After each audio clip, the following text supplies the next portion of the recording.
Hey, welcome to Remade in America Fixing a Wicker Chair, part 3-ish. Hey, guess what? 2 chairs. Remember I mentioned? I actually got 2 chairs for free. So, because I can't do, editing or anything fancy like that because I'm not that technologically apt, I'm more paintbrush type, I decided to do 1 chair at a time so midway through we could kind of have a semi before and after.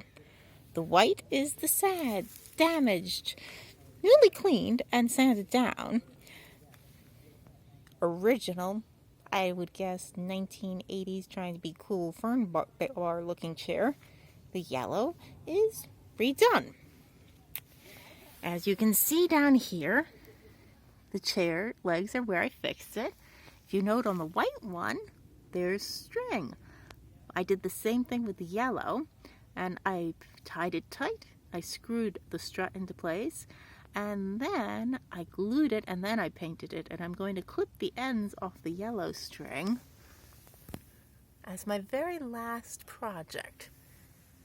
But so far, you've basically got the white one with string and sanded down struts and, rubbed clean as best as possible.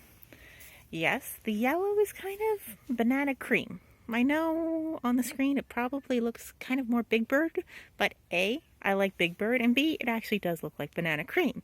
And I'm going to try and demonstrate something for you that words don't really describe. One of the reasons you want to paint wicker is because it kind of hardens it up. Note my unmanicured fingers, kind of pushing on the side. Well, the side doesn't really flex. Note it on the white where I've rubbed most of the paint off. The side gets really flexible. And you think, well, really flexible is a good thing, right? In wicker, especially in a wicker chair, you want a little bit of flexibility, but you won't want that kind of extreme flexibility, because that kind of extreme flexibility means you can basically rip it, which is basically what these chairs were free for. They were kind of on the point of falling apart. The paint, after it's been cleaned off and then repainted, absorbs into the wicker and basically stiffens things up again. So the paint is going to give another 4 years easy outdoor life to these freebie chairs.